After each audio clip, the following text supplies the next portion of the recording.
여름이 되면 저는 참 긴장을 많이 합니다. 우리가 하려는 사역이 여러분들 뭔지 아시잖아요. 그러니까 이제 국내에 있는 교회들을 찾아가서 선교하는 겁니다. 이 선교를 누가 제일 싫어하냐면 사단이 가장 싫어하겠죠. 여러 가지 모양과 방법을 동원해서라도 이 선교 사업과 사역들이 잘 이루어지지 않게 유도해내고 힘쓰는 것이 사단의 역할이라면 우리는 기도하지 않을 수 없습니다. 그러니까 이 역할들을 하나님께서 우리에게 부여하셨고, 우리가 이 기도의 자리를 만들어 함께 모이는 이유가 뭐냐면 우리가 하나님께 연결되어 있다는 것을 다시 한번 확인하고 확신하는 거예요. 그러니까 말씀을 통해서 도전을 받을 뿐만 아니라 내게 필요한 마음이 무엇인지를 다시 한번 확인하고, 이 기도의 시간을 통해서 사단의 괴계를 무너뜨리고, 또 하나님과 내가 연결되어 있다, 하나님과 우리 교회가 연결되어 있다는 것을 확인하고 확신하는 시간이 바로 이 시간입니다. 여러분, 이제 페이스다운이라는 이름을 제가 처음 들었을 때 굉장히 좋다, 그러니까 이 엎드림이라고 표현할 수도 있을 거고, 마치 이제 개구리가 점프를 하기 직전 웅크린 자세를 묘사하는 것이기도 할 텐데, 그렇게 묘사한 이유가 뭘까요? 우리가 기지개를 켜기 전에, 높은 점프를 하기 전에 반드시 이와 같은 시간이 필요하기 때문에 우리 선배 목사님들 또는 선배 청년 그리스도인들이 이런 이름을 가져다 붙인 것 아니겠어요? 그래서 저는 여러분들이 이런 기도하는 자리를 더욱 사모했으면 좋겠어요. 저는 여러분들이 어떤 목적을 가지고 비전 트립을 신청했는지 잘 모릅니다. 근데 하나님이 여러분들을 통해서 하시려고 하는 한 가지는 분명히 알고 있거든요. 그곳이 어디이든지 간에 예수 그리스도의 이름이 희미해져 있는 곳으로 가서 선명하게 예수 그리스도의 이름을 드러내고 돌아오는 게 이제 우리가 받은 사명, 우리가 해야 될 사역의 목적일 겁니다. 그래서 제가 오늘 이제 금식을 했어요. 그리고 이 기도를 준비하면서, 왜냐면 그만큼 긴장이 돼요. 여러분들도 저만한 이제 나이가 들어서 여러분들을 보세요. 그럼 얘네가 정말 가서 잘하고 올까? 얘네를 정말 믿고 보내도 되는 건가? 뭐 별의별 생각이 다 드는 거죠. 금식하지 않을 수 없는 상황, 기도하지 않을 수 없는 상황. 그래서 제가 오늘 이제 새벽부터 내내 기도하는 기도 제목 중에 하나가 뭐였냐면, 하나님, 제 존재가 그곳에서 하나님이 하려는 사역에 방해만 되지 않길 바랍니다. 그리고 우리 청년들이 열심히 준비하고 정말 애를 써서 마음 담아 이 사역을 준비하고 있는데, 우리 모든 청년들이 그곳에 가서 그곳에 하나님의 이름 먹칠하지만 않고 돌아오게 되기를 바랍니다 라는 게 오늘 제 기도 제목이었어요. 그리고 우리는 마음 깊이 사실은 다짐해야 될 거예요. 정말 모든 사람들이 금과 같은 시간과 금과 같은 비용을 들여서 참여하거든요. 그러니까 우리가 정말 열심히 준비하고 하려는 이 일에, 내가 다른 청년들의 이 일에 방해가 되면 안 되겠다라는 마음가짐이 정말 중요할 것 같아요. 그래서 여러분들이 같은 마음을 가지고 오늘 기도하고 또 기대하게 되는 시간이 되길 바라는데요. 자, 우리가 이제 국내 비전 트립을 이제 사역이라고 지칭하기도 하고, 또 여기 사역하는 청년들이 많이 있는데, 우리가 사역을 한다라고 이렇게 이야기를 하잖아요. 여러분, 사역이 뭐라고 생각하세요? 사역이 뭘까? 제가 한 번은 그 리더십들 모인 자리에서 사역은 믿는 것이다 라고 이렇게 이야기를 했던 적이 있었거든요. 그건 뭐 이제 리더십들은 제가 무슨 말을 하려는지 그 내용들은 알고 있을 테니까. 근데 저는요, 사역을 사랑하는 것이라고 정의 내리곤 합니다. 그러니까 저는 사역에 세 가지 사랑이 있다고 생각해요. 첫 번째, 나를 사랑하시는 하나님을 사랑하는 것이 사역이고, 두 번째, 하나님께로부터 받은 사랑을 가지고 내 곁에 있는 사람을 사랑하는 것이 사역이고, 마지막으로 세 번째, 내가 받아왔던, 하나님으로 받아왔던, 그리고 곁에 있는 사람을 통해 받아왔던 이 사랑이 흘러서 우리가 섬기게 될 지역과 교회를 향한 사랑이 곧 사역이다 라고 이렇게 정의를 내리곤 합니다. 이면종 장로님의 둘째 아들 이름이 선우거든요. 선우는 기독교 재단 대안학교에 입학했고요. 그곳에서 선우가 속한 학년을 드림이 공동체라고 이렇게 부릅니다. 선우가 이번 학기에 인도네시아로 단기 선교를 다녀왔거든요. 선우가 인도네시아를 다녀온 뒤에 기록한 선교 에세이가 있습니다. 여러분들 좀 도전 받으셔야 돼요. 그러니까 고등학교 1학년 학생이 단기 선교를 갔다 온 거고, 단기 선교를 다녀와서 선교 에세이를 썼어요.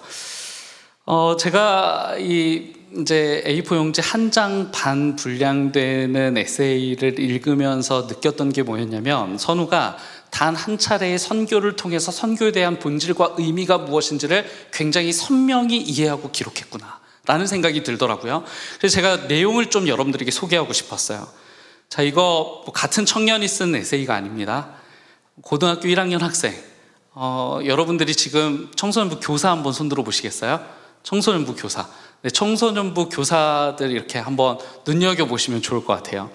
제가 잠깐 발췌해서 읽어드릴 테니까 3가지 단어를 기억하며 들어주세요. 제한, 확장, 융합. 이 3가지 단어가 핵심이거든요.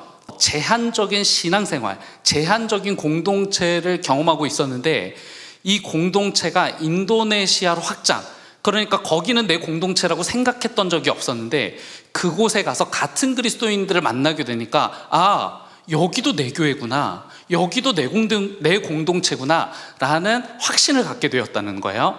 순간순간들을 통해 나는 인도네시아 아이들과 하나 되는 공동체성을 경험했다. 그런 공동체를 경험하게 되자 나의 모든 것을 그들을 위해 주고 싶다는 생각을 가지게 되었다. 융합이죠. 융합. 그러니까 여기도, 이 인도네시아 땅도 내 공동체고 이 인도네시아 땅도 하나의 교회인데, 거기에서 하나의 교회라는 생각만 품게 되었던 것이 아니라 나의 모든 것을 그들을 위해 주고 싶다라는 생각을 가지게 되었다. 나는 드림이 공동체, 그리고 인도네시아 공동체가 융합되는 것도 경험했다. 제가 이 고백을 읽고서요, 정말 무릎을 치게 되더라고요. 그렇지. 이게 하나님이 바라시는 선교지. 이게 하나님이 바라시는 사역인 거지. 대부분의 교회는요, 제한적이에요. 우리끼리 좋고, 우리끼리 말씀 읽고, 우리끼리 교제하는. 그러나 선교적 교회는요, 제한된 이곳만 우리라고 말하거나 이곳만이 우리 공동체라고 말하지 않는다고요. 우리가 가야 될 5개의 지역과 교회도 하나님의 사랑과 의가 관철되어야 할 곳, 같은 하나님의 나라이고 같은 교회이자 같은 공동체라고 말한다는 거예요. 우리는 그곳에서 하나님 나라 공동체의 확장과 융합을 경험하는 것, 거기도 내 교회고 거기도 내 공동체일 뿐만 아니라 거기 있는 목사님과 거기 있는 지역 사람들과 하나됨을, 그 사람들을 위해서 내가 모든 것을 주고 싶다라는 감정을 경험하게 되는 것, 그게 우리가 추구해야 될 선교의 본의적 의미라는 거예요. 그런데 선우가 이런 고백을 할 수 있었던 전제가 하나 있습니다. 드림이 공동체가요, 만약 그 안에서 분열이 있고 정죄하는 공동체였다면, 그러니까 바로 옆에 있는 사람들마저도 사랑하지 못하는 공동체였다면, 당장 곁에 있는 사람도 사랑하지 못하는데 저기 인도네시아 넘어서 여기도 내 공동체지, 그리고 이 사람들을 위해서 모든 걸 주고 싶다라는 이와 같은 믿음의 고백이 나타날 수 있었을까? 그렇지 않다라는 거예요. 드림이 공동체가 분열과 정죄로부터 자유로운, 이미 그걸 이루었던 공동체였기 때문에 가능했다는 거예요. 아무리 좋은 선교 프로그램이 있었어도 드림이 공동체 안에 분열과 갈등이 여전히 잔존하고 해결되지 않았다면 당연히 확장과 융합은 일어나지 않았을 거다라는 거죠.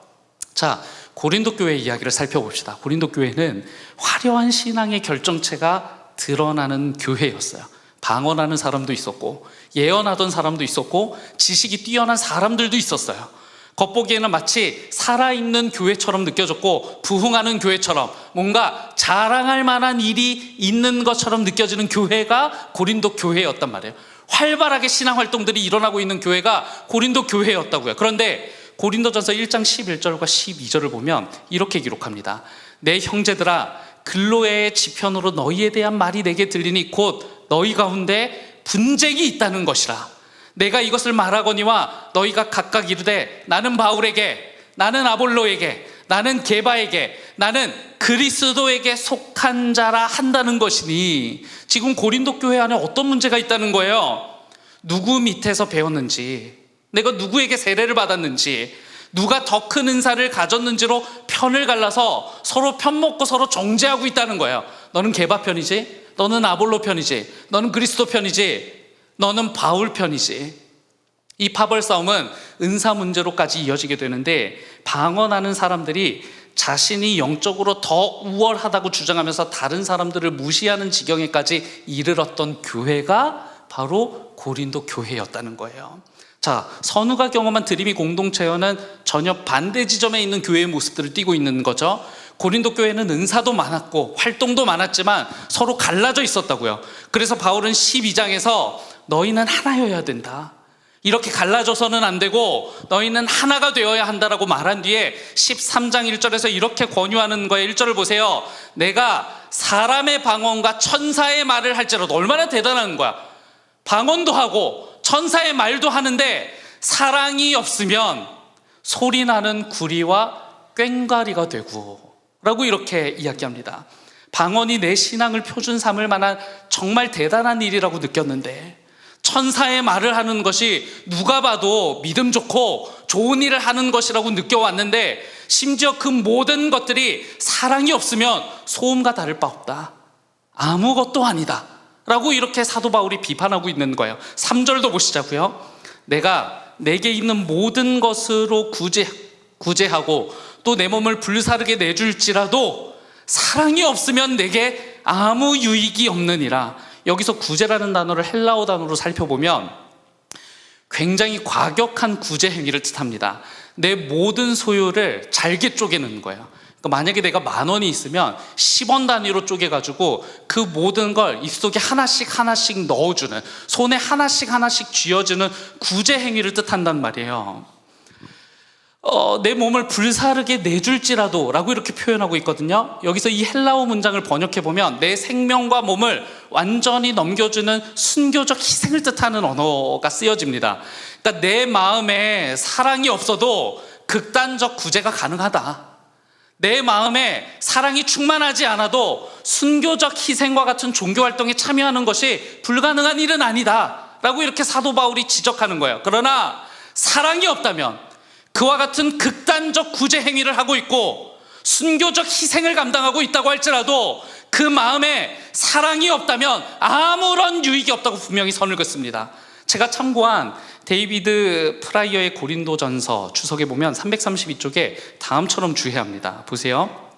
바울은 사랑이 없다면 우리의 사역의 진정한 가치를 가진 것은 아무것도 없다고 주장한다. 우리는 성공할지도 모른다, 어떤 결과들을 얻을지도 모른다, 찬탄을 받고 인정과 환호를 받을지도 모른다. 하지만 하나님과 영원에 관한 한 우리는 아무것도 아니다. 그러니까 아무리 큰 헌신을 해도 그건 사랑이 아니라 자기 의의를 증명하는 몸부림에 지나지 않는다는 거예요. 순교를 각오해도, 극단적 구제에 참여해도 그것이 사랑이 없으면 그리스도를 위한 게 아니라 자기가 옳은 일을 했다라는 것을 입증하려는 수단에 불과하다면 그 일은 더 이상 아무것도 아니다, 하나님 앞에서 아무런 일이 되지 않는다 라고 이렇게 얘기하고 있는 거예요. 아마 국내 비전 트립팀은 사역을 부여받은 뒤에 몇 가지 목표를 수립했을 겁니다. 공동체적 목표이기도 할 거고 또 개인 신앙적 목표이기도 하겠죠. 사역팀들도 마찬가지일 거예요. 각자가 자신이 꿈꾸는 공동체가 되길 바라고 자신이 바라던 결과를 얻고 돌아오는 그런 계기가 되는 사역이 되길 바라겠죠. 그런데요, 보네퍼가 그의 책 성도의 공동생활에서 다음처럼 기록합니다. 자신이 꿈꾸는 공동체의 환상을 사랑하는 사람은 진정한 공동체를 파괴하는 자다. 제가 요즘 이제 이 보네퍼가 쓴 성도의 공동생활을 사실 과거에 한번 읽었거든요. 그리고 최근에 이 책을 다시 읽으면서 정말 저절로 회개를 하게 되더라고요. 저는 제가 꿈꾸는 공동체 환상을 가진 사람입니다. 그리고 여러분들에게 관철시키길 원해요. 그런데 보네퍼가 뭐라고 얘기를 하냐면, 자신이 꿈꾸는 공동체 환상을 살아가는 사람은 진정한 공동체를 파괴하는 자다. 제가 이 문장을 읽는 순간 혹시 내가 젊은 백성을 파괴하고 있는 중인가? 라는 생각을 저절로 해보게 되더라고요. 근데 이게 웃을 일이 아니고 여러분들 스스로 사실은 자문해 볼 필요가 있다는 거예요. 누구나 내가 꿈꾸는 교회 공동체 이상향이라는 게 있거든요. 그런데 이걸 사람들에게 주입시키고 강조하는 게 나의 목표와 목적이 되는 순간 공동체를 파괴하는 사람으로 남게 된다는 거예요. 공동체 안에서, 왜냐하면 자신이 가지고 있는 이상을 실현하기 위해 애쓰다 보면 그 이상과 맞지 않는 사람을 만나게 되죠. 많이 만나요. 그렇잖아요. 많이 만났어요. 지금도 많이 만나고 있어요. 나랑 맞지 않는 팀원을 만날 수도 있고, 내 생각과 다른 의견을 내는 사람들이 있죠. 내 헌신의 속도와 크기를 쫓아오지 못하는 청년들까지. 보네퍼는요, 바로 그 지점을 경고하는 겁니다. 내가 그리는 이상적인 교회 공동체의 그림에 집착하는 사람은요, 그 그림과 다른 현실을 만날 때마다 하나님을 원망하고 다른 형제 자매들을 고발하고 결국 자기 자신까지 고발하게 된다는 거예요. 무슨 말이에요? 왜 우리 팀은 이 모양이지? 고발하는 거예요. 왜 저 사람은 저런 생각을 가지고 있지? 고발하는 거예요. 왜 나는 리더십이 이것밖에 안 되는 거지? 자신이 세운 이상을 사랑하는 사람에게 남는 건 사랑이 남는 게 아니라 끝없는 실망과 좌절과 정죄만 남을 뿐이라는 거예요. 이게 고린도 교회가 걸어갔던 길이에요. 고린도 교회 성도들도 저마다 자기가 그리는 이상적 신앙이 있었잖아요. 바울처럼 되고 싶은 사람들은 바울파에 속하기로 결심했던 거예요. 아볼로의 설교와 운변에 매료되었던 사람들은 아볼로에게 속하기로 마음을 먹었던 거지. 게바의 권위가 마음에 들었던 사람들은 게바파에 섰겠죠. 문제는 그 이상만 보고 따라가다가 그 이상에 맞지 않는 사람들을 만나게 되면 정죄하고 편을 가르기 시작했다는 거야. 즉, 내가 그리는 신앙의 이상, 내가 그리는 신앙의 완성을 사랑했지, 정작 곁에 있는 형제와 자매는 사랑하지 않았던 그 지점을 사도 바울이 전혀 신앙적이지 않다, 신앙 아니다, 믿음 아니다 라고 지적하고 있는 거예요. 성경 안에 이런 구체적인 예가 있음에도 불구하고 우리 역시 같은 함정에 빠질 수가 있단 말이야. 국내 비전 트립을 준비하면서 이런 성과를 내는 팀, 이런 마음을 가진 팀, 이런 결과를 얻는 팀이라는 그림을 그리는 것 정말 자연스러운 일이 맞아요. 사역팀도 마찬가지죠. 이런 자랑을 할 만한 사역, 우리 팀에 어울리는 사역의 결과를 내는 것이라는 이 목적을 추구하는 것 역시 굉장히 자연스러운 일이 맞단 말이에요. 그런데 그와 같은 밑그림에 취해서 정작 지금 내 옆에서 함께 준비하고 있는 팀장, 함께 준비하고 있는 부팀장, 팀원, 나와 생각이 다르고 속도와 질량이 다른 사람들을 마음으로 밀어내고 있다면 고민해야 된다는 거예요. 8월 2일부터 우리는 전국에 있는 5개 교회로 흩어지거든요. 흩어지기 전 우리가 먼저 스스로에게 물어야 될 질문은 이거예요. 나는 지금 내가 꿈꾸는 사역의 이상을 사랑하고 있는 걸까? 아니면 내 옆에 있는 형제를 사랑하고 있는 걸까? 생각해 보세요. 내 옆에 매주마다 만나는 이 형제자매도 사랑하지 못하는데 단 한 번도 본 적 없는 교회의 목사님과 사모님을 사랑할 수 있다고요? 그 지역에 가서 그 지역에 있는 성도들과 마을 주민들을 사랑할 수 있다고요? 여러분들 기도하셔야 됩니다. 내 곁에 있는 이 청년을 사랑할 수 있는 마음을 주십시오. 뿐만 아니라 그 지역에 가서 내가 그 지역에 있는 사람들과 성도들을 사랑할 수 있는 마음을 달라고 여러분들 치열하게 기도하셔야 된다고요. 사랑하지 않으면 남는 게 없습니다. 사랑하지 않으면 열매는 없다고요. 사랑하지 않으면 여러분들이 아무리 극단적인 희생을 그 교회에 뿌리고 돌아와도 우리가 얻을 수 있는 게 단 한 가지도 없다라는 게 오늘 말씀이 우리에게 전하는 메시지인 거예요. 그러면 이렇게 이제 말씀을 듣게 되면 그럼 그 의지를 가지고 사랑하라는 건가? 라는 생각을 할 수 있죠. 무슨 사랑이 없는데 어떻게? 라고 이제 이렇게 얘기할지도 모르겠어요. 물론 우리에게는 곁에 있는 사람을 사랑하는 어떤 굳은 의지를 다짐하는 것도 굉장히 중요한 일이죠. 그러나 여러분들 잘 아시는 것처럼 사랑은요, 의지로 짜낼 수 있는 게 아니잖아. 그러니까 사랑은 만들어내는 게 아니라 받는 것에서부터 시작이 되는 거거든요. 요한일서 4장 19절을 보세요. 요한일서 4장 19절, 우리가 사랑함은 이웃사랑을 말하는 겁니다. 우리가 사랑함은 그가, 예수 그리스도가 먼저 우리를 사랑하셨기 때문이다. 그러니까 우리 사랑의 근거가 뭐가 되는 거예요? 예수 그리스도로부터 받고 있는 무한한 사랑이 근거가 되는 거야. 오늘부터 3일 동안 페이스다운이 시작되는 자리가 바로 여기거든요. 페이스다운은 내 힘과 내 의지로는 내 옆에 형제조차 사랑할 수 없는 완악한 존재가 바로 나라는 사실을 정직하게 하나님 앞에서 인정하고 하나님 앞에 완전히 납작히 엎드리는 자리가 바로 이 기도의 자리인 겁니다. 이 3일의 기도가 이어지는 동안 우리의 목표와 지향을 나열하면서 이루어달라고 기도하는 것보다 더 시급한 기도가 있어요. 주님, 내 안에 영적 교만과 사역적 야망을 죽이고 나 같은 죄인을 먼저 품어내신 그리스도의 십자가 사랑으로 나를 다시 채워주옵소서. 할렐루야. 이게 우리의 기도의 제목이 되어야 할 줄 믿습니다. 여러분, 비전 트립을 떠나기 전 날 위해 죽으신 예수 그리스도의 그 십자가 사랑 앞에 납작 엎드리는 시간이 되길 바라요. 내가 주님의 그 크신 사랑으로 채워질 때, 그때 내 옆에 깨어진 사람을 품게 되고 우리가 떠나는 5개 그 교회의 현장에 흩어진 사람들 역시 내 공동체 통합을 경험하게 될 뿐만 아니라 융합을 경험하고 돌아와 열매를 기대하는 사역이 되는 줄 믿습니다. 그래서요, 감히 한 말씀 드리면 열심히 하지 마세요. 열심히 할 거 없어요. 목숨 걸지 마세요. 여러분들이 목숨 걸어야 되고 열심히 해야 될 건 지금 옆에 있는 사람을 사랑하는 거, 그거 하나면 충분합니다. 그거 하고 오세요. 그거 못하고 살았잖아요. 그런데 가서 그거 하고 돌아오는 시간이라는 걸 여러분들이 마음속 깊이 새기고 갔다가 돌아오면 우리는 기쁨의 소식을 듣게 될 거예요. 저는 확신합니다. 우리가 아무 일도 하지 않아도 그곳에서 들려오는 소식은 너희들 덕분이었다, 너희들의 사랑 덕분이었다 라는 메시지, 열매를 우리가 듣게 될 거라는 거예요. 자, 우리 찬양하고 기도합시다.